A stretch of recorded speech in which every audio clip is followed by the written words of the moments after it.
everyone! Welcome back to the show. I'm Ming, and today we're diving into a topic that many of us might not even realize we're grappling with: compulsive repetition. Now, have you ever found yourself doing something over and over again, like checking if you locked the door or counting your steps? It's fascinating because while most people think of this as a part of obsessive-compulsive disorder, it's actually a bit different. Oh, wow, that's super interesting. So, what's the difference between compulsive repetition and OCD? I mean, I've heard of OCD, but I didn't know there was this whole other thing going on. Sigh. Great question. So compulsive repetition is something that everyone experiences at some point. It's often tied to our subconscious mind, which, believe it or not, is like this vast ocean of thoughts and feelings that we're not always aware of. You know, it's like when you're driving and suddenly realize you've gone 5 miles without really thinking about it. That's your subconscious at work. Oh, that's a wild analogy. So, are you saying that our subconscious is kind of like a backseat driver, just steering us without us even realizing it? Laughs. Exactly. And within that subconscious, we have defense mechanisms that can manifest in various ways, including humor. So, there are 3 main types of defense mechanisms in psychology. The first is projection, where we blame external factors for our own inadequacies. It's like when someone fails a test and says, "Ugh, the teacher just hates me," instead of considering their own study habits.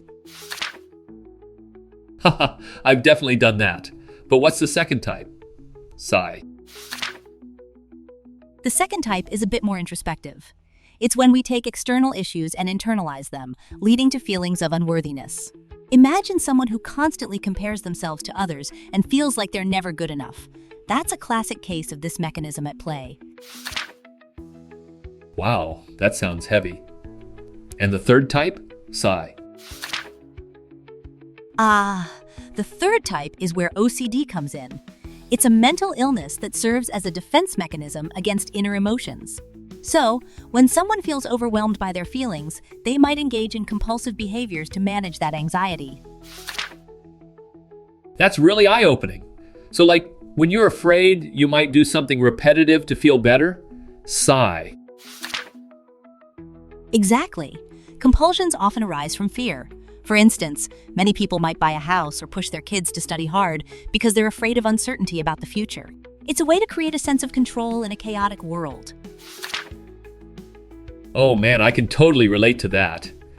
I remember when I was applying to colleges, I was so stressed that I kept checking my application status 100 times a day. Laughs. Right! That's a perfect example. Now, let's talk about the 4 common types of OCD. The first type involves fears of contamination, leading to excessive cleaning and hand washing. It's often linked to a fear of invisible threats, like germs.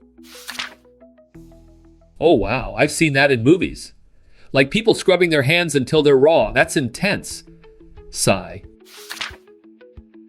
Yes, it can be quite extreme. The second type is characterized by worrying and checking behaviors, like repeatedly verifying if doors are locked. This stems from uneasiness in uncertain situations, often leading to catastrophic thinking. Catastrophic thinking? Like thinking the worst will happen? Sigh. Exactly. It's like when you leave the house and suddenly think, what if I left the stove on and my house burns down? Oh gosh, I've had that thought. What's the third type? Sigh.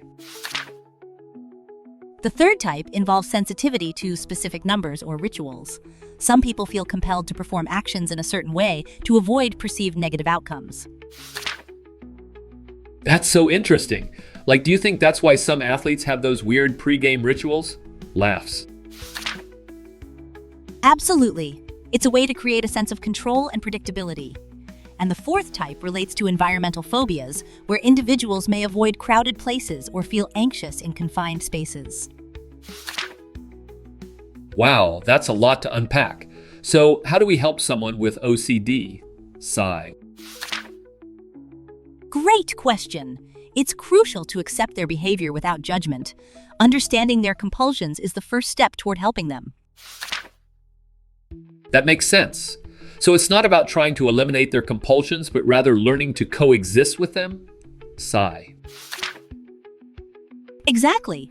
Learning to communicate effectively with individuals who have OCD is vital. This is all so enlightening. I feel like I'm learning so much about myself and others. Sigh. I'm glad to hear that. At the core of psychological issues, it often revolves around emotions and feelings. Good psychology should focus on awakening understanding rather than indoctrination. Wow, that's a powerful takeaway. If today's content resonates with you, remember to follow and engage. Thank you for listening. Laughs.